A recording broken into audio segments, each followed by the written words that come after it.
Welcome back to the OS podcast. Today's episode is going to cover the most effective way to cut for sustainable fat loss. It is extremely common for people to struggle with plateaus, stalls, persistent hunger, or simply the frustration of not seeing the results you expect despite strict adherence to your diet.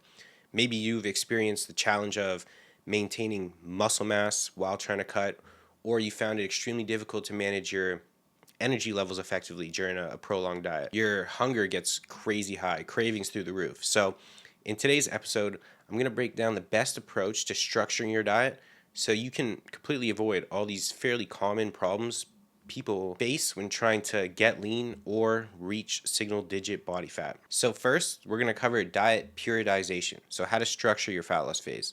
Then the initial calorie adjustments to make to set yourself up for sustainable fat loss as the diet goes on, the longer you're in a deficit. Then how to make adjustments to your diet.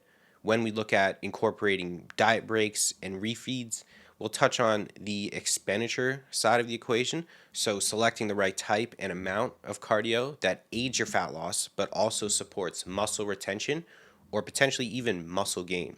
Then, lastly, how to use your subjective feedback, like how you're feeling, your energy levels, and as well as objective data to adapt your plan effectively. So, how do we want to periodize our diet, and what does that even mean? Well, the concept of periodizing a diet involves dividing the diet or fat loss phase or cut, whatever you want to call it, into distinct phases, each with specific goals.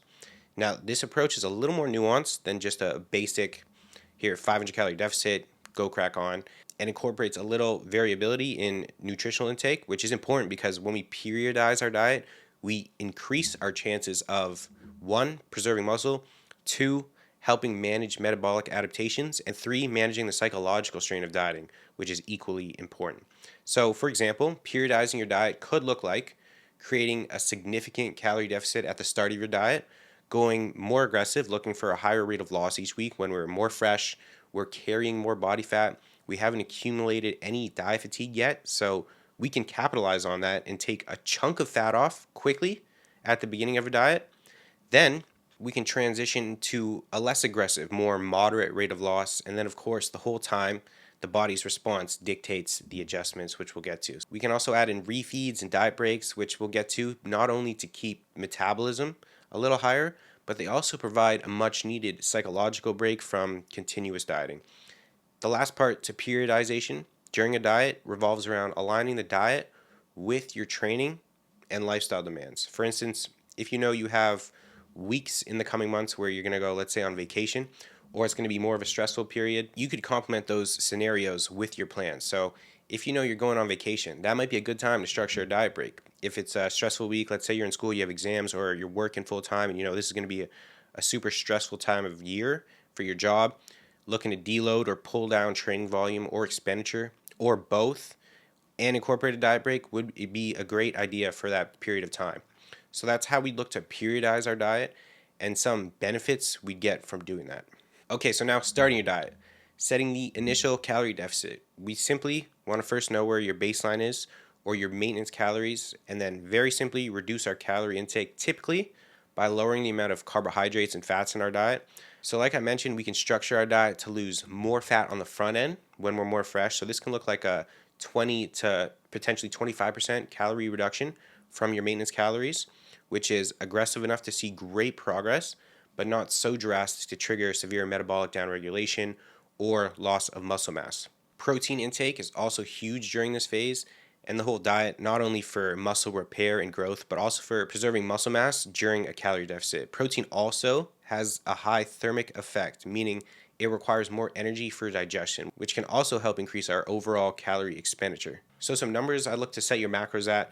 I like protein at around 1 to 1.2 grams per pound of body weight. There isn't any research that says going above that is more beneficial. It's more satiating and it does a bunch of positive things during a deficit. I'd set fats no lower than 0.3 grams per pound because they're an absolute must. You need them for hormone production. And then the rest will make up your carbs, which are ideally placed around your workout to fuel your training. Okay, so your diet is underway. Now, there's going to come a point where either your rate of loss slows down or completely stops, so you plateau. And this is when it's important to make strategic adjustments, not just oh, I stalled, scale stopped moving this week, just remove 500 calories or add in an hour of cardio. So very simply, you have two levers to pull: calorie intake or expenditure. So we want to make small changes, one change at a time, slowly throughout the diet when we need to, only when we need to. So first, provided food is high enough, which it should be if you're just starting your diet, I look to lower food. And this would be around 10% through your carbohydrates. If you're already on low food, which for some reason maybe you started your diet in not the best, the most optimal position, then I'd increase your expenditure. Now comes the question, cardio or steps? So I'm going to lay out my opinion, and then you can kind of decide which one you want to go with. So when it comes to cardio, I should say excessive cardio, because cardio is very good for us, overall health, etc. So the goal when we're dieting is to create a deficit with the least impairment to our training, because our training is what will retain our muscle.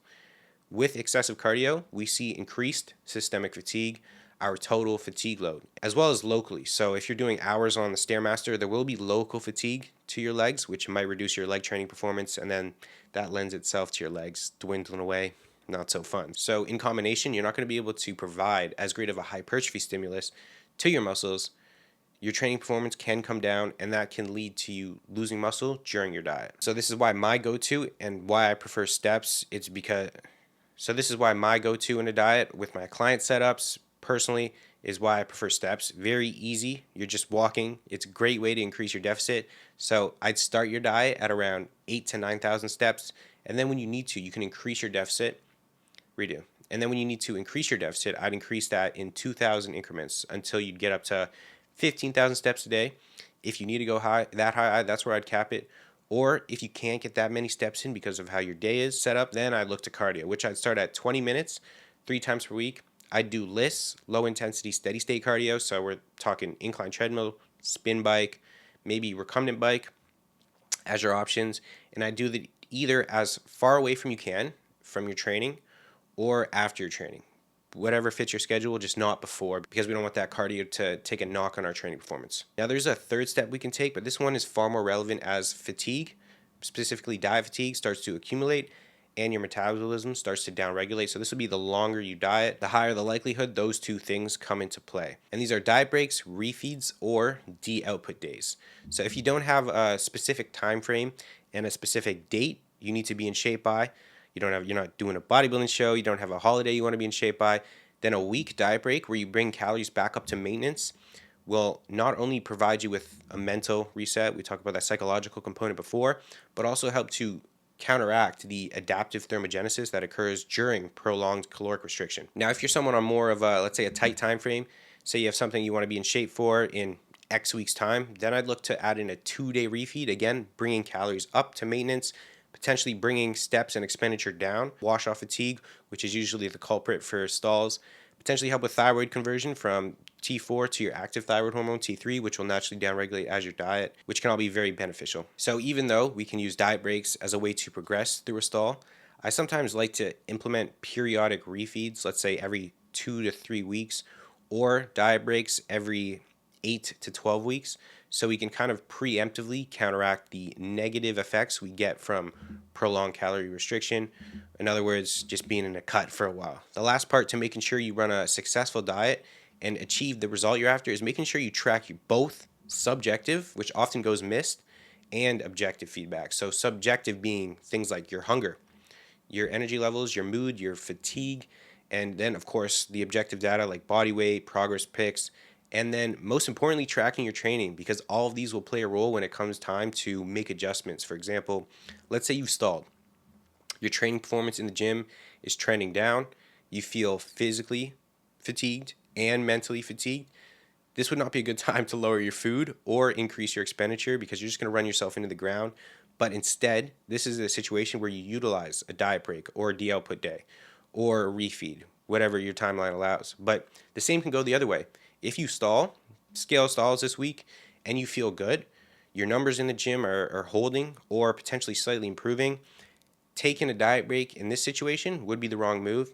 And here, instead, we would rather want to further progress the deficit via, like I said before, lowering your calorie intake or increasing your expenditure, making one small change at a time. So you leave yourself lots of room to continue to make changes as your diet goes on, so you don't end up on silly low calories and crazy high cardio. And that is one thing I want to drill in. I like to think about it. This is how I kind of got grasp and understood this. I like to think about it as you have a toolbox. Now, in that toolbox, let's say you have all these little like wrenches and screws and all that, and you need to fix something. You're not just going to use every single tool in the toolbox to fix that one thing when it only requires, let's say, a little screw. So if you, let's say, on my bike, something broke, it needs a little screw, I'm not using 4 or 5 different bolts. I'm just going to use that one little screw. Same thing applies when you're dieting. You stall, use one change at a time, and continue progressing. Stall, one change at a time, continue progressing until you reach a point where fatigue is accumulated. You're using your subjective data. So if sleep maybe is going downhill, if hunger is extremely high, if fatigue, most importantly, creeping up, energy levels coming down, that's when you'd implement, instead of pushing harder, that's when you'd pull back. So it's a game of push and pull. Hope that makes sense for you guys. And that is a wrap on today's episode. I'd encourage you to give these strategies a try next time you diet. Experiment to find what works best for you. For some people, it's going to be a de-output day instead of refeeding. Let's say it's just backing off your cardio and steps. For other people, maybe that psychological break from increasing food is the way to go for you. And you should be able to get into amazing shape with these very simple tools and strategies in your arsenal. If you want 30 days completely free, actionable advice along with training plans, your nutrition set up for you, and a ton of free resources to optimize your sleep, energy, fat loss, muscle growth outcomes, click the first link in the description for my free 30-day email series. I'll see you in the next one. Peace.